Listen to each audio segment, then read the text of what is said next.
Hello, dear learners. I'm back again to meet you and to enable us both to learn to speak better. Why is it important to learn how to communicate well? I'll tell you. When we learn economics or we learn sociology, one of the first things we learn is that man is a social animal. There is no gender bias in this.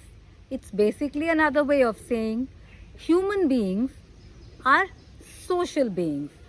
What does that mean? That means that we humans are meant to live together in a society. That means we are meant to be together in a unit. When you're born into a family, right? So that family itself is a unit. But that family lives in a neighborhood. So that family is part of the neighborhood. So the neighborhood becomes a unit. That neighborhood is in a city. So that city becomes a unit. The city is in a country and the country is in a world. In the world, sorry, not a world. We have one world, the world. And this world is also in a universe, and the universe, there are many other things. So when you think about it and look at the larger perspective, humans are not meant to be alone, right? No one likes to be alone. We like to have someone to talk to, someone to be with. That is human nature. So if we are in a society, we have to communicate. There has to be a conversation. How is this possible?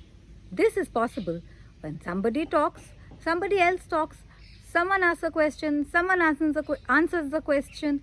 So it carries on like this. This whole thing becomes a conversation. It could be a formal conversation or it could be an informal conversation.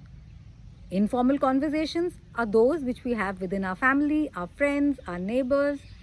They don't have to be of something useful or important. They can generally be anything. You can talk about what's happening around you. You can talk about the environment. You can talk about yourself. You can gossip, talk about other people. You can talk about the world. You can talk politics, news, etc., etc. So many other things. Official conversations are more serious conversations which you have with your colleagues or your boss or your teacher or your principal or your students. So these are conversations which are in your workplace, right? Let's talk today about the magic of language. We all speak some sort of language. What is the magic of language? The magic is if you can hear it, you can speak it. It doesn't require any special training. The only training needed is to hear, and speak and speak. Basically, practice. Let's talk about a child. When a child is born, the child doesn't speak any language. You all know it.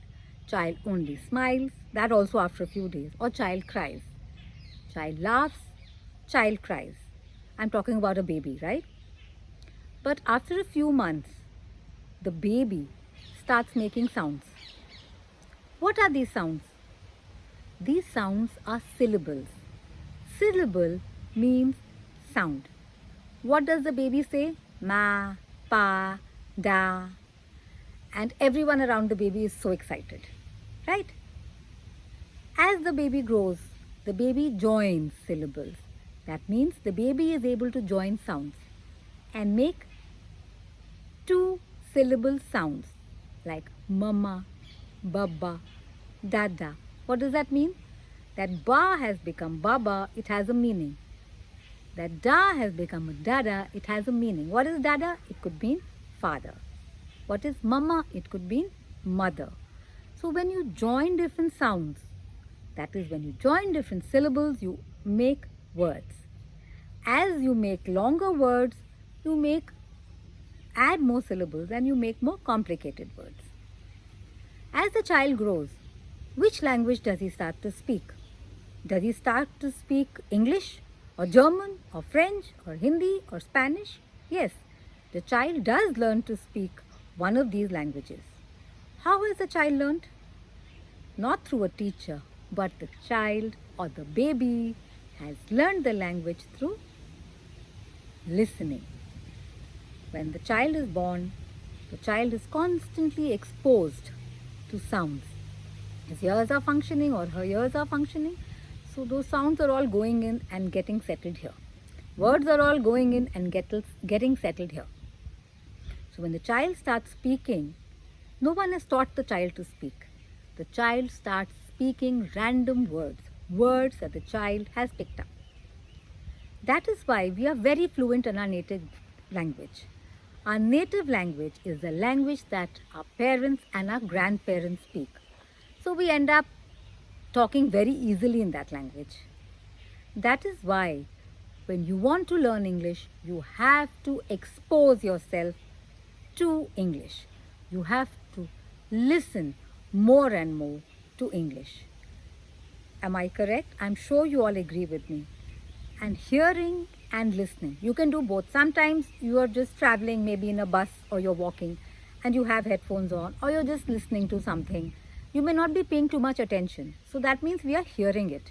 Doesn't matter. Still somewhere you are absorbing those words. If you hear things carefully, then you're actually listening.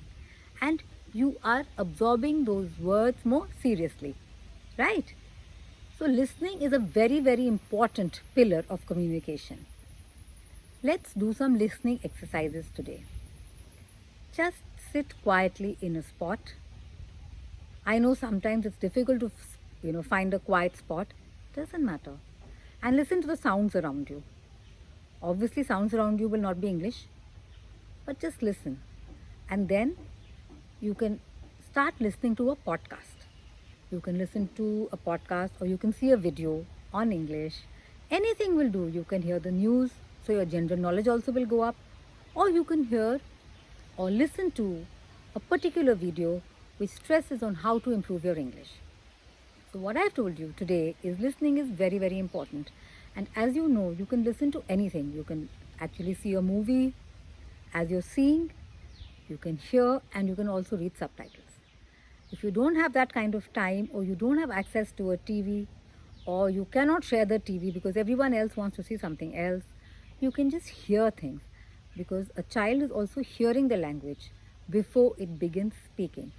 So remember, from childhood, if you have studied in an English medium school, or even if you have studied in any other medium, you are exposed to the language at least as a subject.